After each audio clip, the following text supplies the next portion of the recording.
Assalamualaikum warahmatullahi wabarakatuh. Alhamdulillah wassalatu wassalamu ala Rasulillah amma ba'dah. Bagaimana keadaan kalian anak-anakku kelas 6B? Semuanya sehat, baik dan semoga dirahmati Allah, selalu dicintai oleh Allah Subhanahu wa taala. Pada kesempatan pagi ini Pak Amin akan menjelaskan tentang materi zakat. Kemarin kita sudah tahu dan sebagian sudah nulis, walaupun sebagian masih ada yang belum. Tolong yang belum mengerjakan segera dikerjakan. Nanti insya Allah Pak Amin akan merekap hari Sabtu siapa yang sudah mengerjakan tugas dan siapa-siapa yang belum dalam waktu setelah mid semester kemarin. Oke. Zakat kemarin sudah kita tahu semuanya. Pengertian secara bahasa adalah bersih, suci, terus naik, meningkat, dan seterusnya. Oke, pada pagi ini materi kita adalah tentang macam-macam zakat. Jadi macam-macam zakat, meskipun sebagian sudah ada yang menulis ini, yaitu zakat fitrah dan zakat mal. Ada dua. Zakat fitrah seperti yang kalian sudah tulis adalah zakat yang dikeluarkan untuk mensucikan diri pada tanggal 1 Syawal setelah Ramadan. Zakat fitrah kalau kita tahu ketentuannya adalah syarat wajibnya: 1. Islam, 2. Orang tersebut ada pada waktu terbenamnya matahari pada malam Idul Fitri. Jadi wujudnya dia itu menemui sebagian juz Ramadan dan sebagian juz awal Syawal. Nah, syaratnya itu orangnya.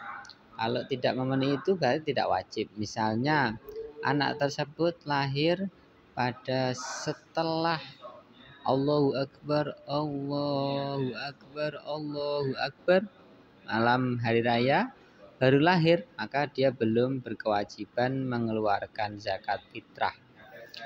Atau mungkin meninggal pada sore bulan Ramadan tanggal 30 sebelum hari raya, sebelum menjelang maghrib, dia kalau sudah meninggal, dia juga tidak wajib untuk mengeluarkan zakat fitrah. Jadi harus menemui juz Ramadan dan juz bulan Syawal.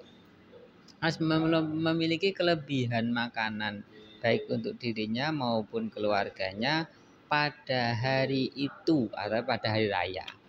Sehari penuh dia harus sudah kenyang perutnya. Maksudnya punya stok makanan untuk itu. Waktu mengeluarkan zakat fitrah kapan? Waktunya boleh sejak awal bulan Ramadan. Namanya takjil. Takjil sampai akhir bulan Ramadan. Jadi ada waktu wujub, waktu sunnah, waktu mubah, waktu makro. Nah, tapi yang paling utama adalah sejak terbenamnya matahari pada akhir bulan Ramadan atau malam 1 Syawal. Kalau hitungan hijriyah itu dimulai setelah maghrib, itu berarti dibuka hari. Misalnya hari ini Kamis, maka nanti maghrib kalau secara hitungan hijriyah itu berarti sudah dihitung Jumat. Nah, maka 1 Syawal dihitung pada waktu maghrib bulan Syawal, alias ketika ada takbir Allahu Akbar, Allahu Akbar, Allahu Akbar, itu berarti sudah masuk hari raya. Berakhir sebelum maghrib atau akhir waktu asar. Nah, waktu yang tidak diperbolehkan yaitu membayar zakat fitrah setelah sholat Id. Ini tidak boleh. Jadi tadi tetap wajib membayarkan, cuma nanti hitungannya dia terkena denda. Ada dendanya. Jadi sedekah biasa, terus dia terkena denda untuk membayar zakat fitrah. Oke, sekarang zakat mal. Zakat mal ini tentunya sangat penjelasannya lengkap dan mungkin nanti butuh waktu yang begitu lama untuk menjelaskan satu persatu. Allah Subhanahu wa taala berfirman dalam surat Adz-Dzariyat ayat 19, wa fi amwalim haqqul lis-sa'ili wal mahrum. Daripada harta benda mereka ada hak untuk orang miskin yang meminta dan orang miskin yang tidak meminta. Lis-sa'ilin wal mahrum. Jadi orang dianggap mulia, mahrum itu dari kata haroma. Haroma itu dimuliakan. Orang yang dimuliakan itu orang yang mau minta. Tapi dia punya hak untuk diberi harta, namanya harta zakat. Oke, yang wajib dizakati itu ada barang yang wajib dizakati itu pertama ada 1, 2, 3, 4, 5. Satu adalah zakat ternak. Hewan-hewan yang wajib dizakati itu pertama unta. Unta nisabnya 6 ekor. 6 ekor sudah dimiliki dalam 1 tahun. Jadi mulai dia punya unta sampai 1 tahun kok untanya ada 6 ekor berarti wajib mengeluarkan zakat. Zakatnya berapa? 1 ekor kambing yang sudah berumur 1 tahun. 1 tahun menuju 2 tahun. Selanjutnya adalah selain unta, nanti unta terperinciannya pertama 6, yang kedua memiliki 25 sampai 34. Itu selama 1 tahun atau mungkin lebih. Ini 1 tahun itu hitungan minimal ya, bukan hitungan maksimal, hitungan minimal. Kalau misalnya 1 tahun dari awal ternak, kalau sudah punya 25 ekor sampai 34 itu mengeluarkan 1 ekor unta umur 2 tahun. Kalau kemudian punya 35 ekor unta, itu wajibnya ada 1 ekor unta betina umur 2 tahun. Jadi maka kalau kamu termasuk orang yang beringinan kaya, catatlah kapan kamu mulai berbisnis atau punya usaha. Oh, saya usaha tak mulai bulan Agustus tanggal sekian, misalnya ini September, misalnya tanggal 22 September saya punya modal uang 5 juta atau 2 juta, saya betul-betul berkeinginan untuk zakat, berarti kamu calon orang kaya. Tapi kalau nggak punya keinginan zakat, berarti kamu bukan calon orang yang kaya yang mendapatkan berkah. Nah, dibaca sendiri nanti. Kemudian kalau sapi atau kerbau itu wajibnya zakat dimulai dari 30 ekor sampai 39 ekor, banyak kan? 30 ekor selama 1 tahun. Nah, ini wajibnya adalah 1 ekor sapi berumur 1 tahun yang masih kecil. Sampai kemudian 70 ekor 1 tahun. Terus 1 ekor sapi umur 1 tahun dan 1 ekor sapi umur 2 tahun. Ini kalau memang punya 70 ekor sapi. Kalau kambing dimulai dari 40 ekor sampai 120 ekor mengeluarkan 1 ekor kambing ataupun domba. Nah, ini sesuai dengan ternaknya nanti ya. Oke, sudah paham kan? Oke, kita lanjutkan emas dan perak. Ini sangat perlu diperhatikan karena menjadi tolak ukur untuk zakat-zakat yang lain selain daripada zakat ternak dan zakat tumbuh-tumbuhan. Emas wajibnya zakat adalah ketika punya 94 gram selama 1 tahun. Setiap zakatnya 2,5.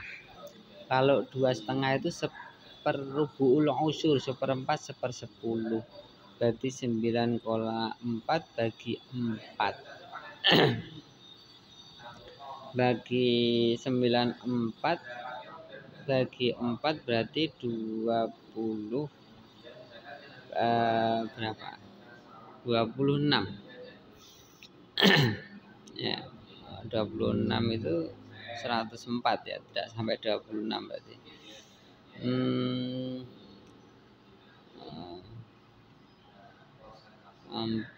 2 tersisa 14 berarti 23,5 2,35 gram. Masih murah lah daripada ini selama 1 tahun loh, kepemilikan selama 1 tahun. Terus harta perniagaan itu harta dagangan.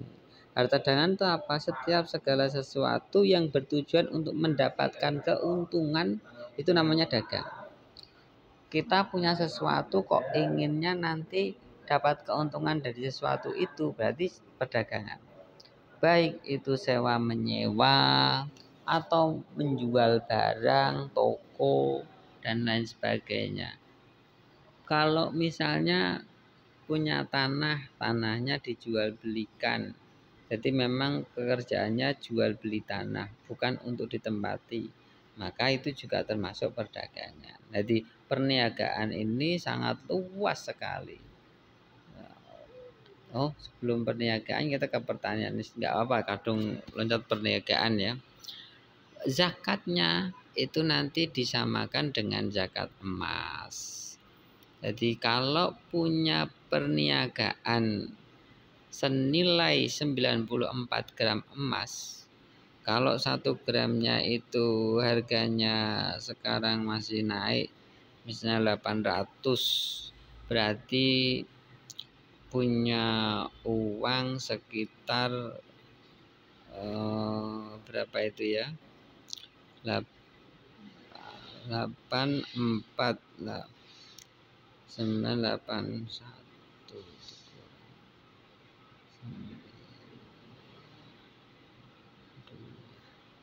872 tambah ya berarti sekitar punya uang 74 juta. Nah, 74 juta sekian. Nah, itu maka dia wajib untuk mengeluarkan zakat. Kalau nilai dagangnya itu sampai 75 jutaan, maka wajib mengeluarkan zakat. Zakatnya berapa? 2,5%. Berarti 2,5% dari rubu'ul usur, kalau bahasa Arabnya itu rubu'ul usur, seperempatnya. Oke. Jadi tinggal sekitar mengeluarkan zakat itu 1.800.000-an. Itu kalau per 78 juta, 75 juta. Nah, ini semuanya nanti larinya ke sana. Hasil pertanian. Jadi pertanian pun kalau yang tidak wajib zakat nanti dikeluarkannya juga sama, ikutnya zakat dagang. Selama 1 tahun loh, ingat. Jadi zakat itu sebenarnya murah kalau hitungnya 1 tahun. 2 juta itu kalau 1 tahun berarti 360 hari. Berarti kira-kira 1 hari hanya mengeluarkan uang tidak lebih dari 10.000 untuk zakat. Nah, sekitar 8.000 atau 7.000 untuk zakat. Nah, itu berarti murah, sebenarnya murah. 1.000. Nah, segitu. Itu zakat. Hasil pertanian. Hasil pertanian ini nanti mencakup lumayan banyak. Ada padi, biji-bijian, kacang-kacangan, umbi-umbian, buah-buahan, sayur-sayuran, dan rumput-rumputan. Semuanya bertolak pada padi, karena memang sebenarnya yang wajib itu padi sama biji-bijian. Untuk yang lainnya itu disamakan. Jadi boleh yang lainnya mengikuti pertanian, boleh juga perniagaan. Tapi untuk pelajaran kita ikut pertanian. Jadi setiap 750 kg beras setiap panen itu wajib 10% atau 5%.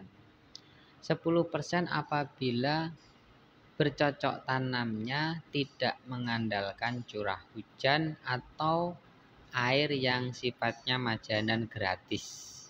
Kalau airnya itu perlu biaya pakai diesel atau mungkin membayar ongkos pengairan di departemen pertanian atau mungkin bayar di balai desa dan seterusnya, maka hanya wajib mengeluarkan 5% saja.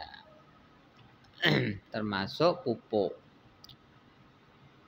Yang kedua ada yang selanjutnya berarti 4 rikas temuan. Temuan itu ya harta yang memang peninggalan orang-orang kuno Majapahit atau bisa disebut dengan harta karun. Kalau kita menemukan harta karun maka nisabnya tidak ada. Juga tidak ada haul. Ketika menemukan maka waktu itulah kita membayar zakat. Berapa zakatnya? 20%. 20% namanya barang temuan. Nemukan emas 1 bongkah, misalnya harganya 100 juta, maka wajib mengeluarkan zakatnya 20 juta. Ini enggak usaha loh, enggak enak toh. 20 juta sedikit dibandingkan dengan apa yang ditemukan. Hasil tambang makdan. Hasil tambang ini ya misalnya punya tambang kemudian kita olah, berarti seperti hanya perusahaan-perusahaan yang besar-besar ya, atau mungkin di daerah Aceh yang tambang emas yang kecil-kecil yang ngambil di sungai itu.